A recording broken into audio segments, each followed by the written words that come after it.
I'm Yvonne Santos, age 22. I'm Nina Bustria. Okay, I'm Cyril Frederick Ella from Rizal Antipolo. I'm Aisha Bonus and Pakilala mo sarili mo. my name is Zoe Rasal. My name is Hazel. I'm Chriselle Frenesa. My name is Divine. I'm 23 years old. I'm Bea, 18 years old from UP Diliman. Yung memory siguro na gusto kong maalala. There's one memory that is not so clear to me, but I'd like to remember it. It was when I was in the 6th grade, because that was one of the happiest moments of my life. Yung boom na boom. Time nung nandito ako sa Philippines, nung bata ako.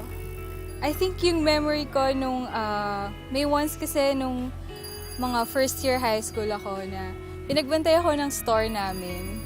Tapos, it turned out na magnanakaw pala yung nagtanong sa akin. I guess yung first day of school nung elementary.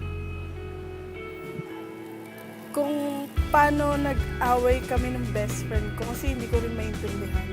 Gusto ko lang maalala kung anong mga nangyari noon, kung anong mga ginawa ko noon, kung anong games ang nalaro ko, or kung sino mga naging friends ko noon. Kasi talagang totally wala.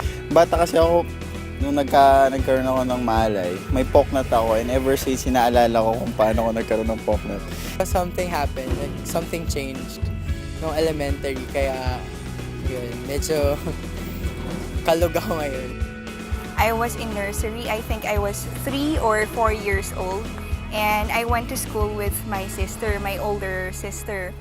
Hindi ko maalala kung bakit inalaw ko na matrick niya ako dun sa modus operandi niya. Tapos parang binuksan ko yung kaha namin. Tapos pinaalis niya ako ng store. Nagpunta ako sa mama ko kasi ako lang yung tao dun. Kasi when I was a kid, I was kidnapped. Siguro yung childhood days ko, mga around elementary days. Yun yata yung parang first na theme park na napuntahan ko. Tapos yung parang memory ko na lang doon is parang isang picture na lang na nandun sa photo album namin. Tapos parang maliit pa ako noon, around 3 years old.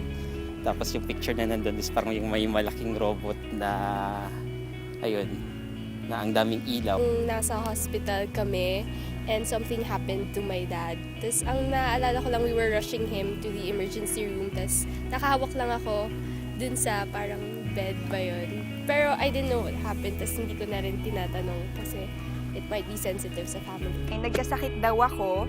It was a serious case of fever. And then my sister brought me home. She piggyback ride me. Tapos yung gusto kong maalala kung paano niya nagawa yan because we're almost at the same height and weight. So yun yung gusto kong balikan kasi feeling ko very colorful yung childhood days ko. Kasi feeling ko pag nalaman ko, parang kompleto yung memory ng buong childhood ko.